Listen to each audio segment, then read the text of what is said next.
पुढच्या बातमीकडे मस्साजोगचे सरपंच संतोष देशमुख यांच्या हत्येमधील आरोपी वाल्मिक कराडची आता एक आणखी ऑडिओ क्लिप समोर आली आहे। या क्लिपमध्ये कराड एका दलित कुटुंबाला शिवीगाळ करतोय। एकेकाळी वाल्मिक कराड आणि धनंजय मुंडे यांच्यासोबत काम करणारे राष्ट्रवादीचे नेते विजयसिंग बांगर यांनी ही ऑडिओ क्लिप समोर आणली असून कराडवर गंभीर स्वरूपाचे आरोपही केले। तर मुंबईतील एका पंचतारांकित हॉटेलमधील एका महिलेसोबत असलेला फोटो देखील बांगर यांनी माध्यमांसमोर आणला। पैसे अरे आता सगळ्यालाच घेतो मध्ये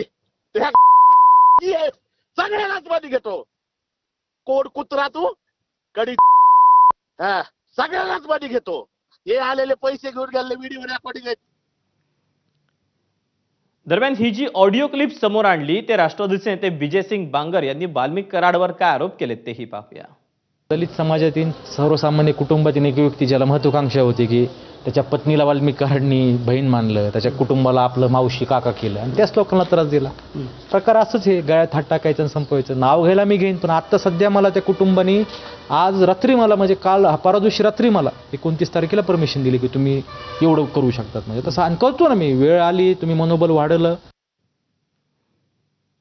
अजित पवार गटाचे मावळचे आमदार सुनील शेळकेंवर ठाकरेंच्या सेनेचे खासदार संजय राऊतांनी गंभीर आरोप केले। शेळकेंनी अवैध उत्खनन केल्याची आणि कोट्यवधींचा महसूल बुडवल्याची तक्रार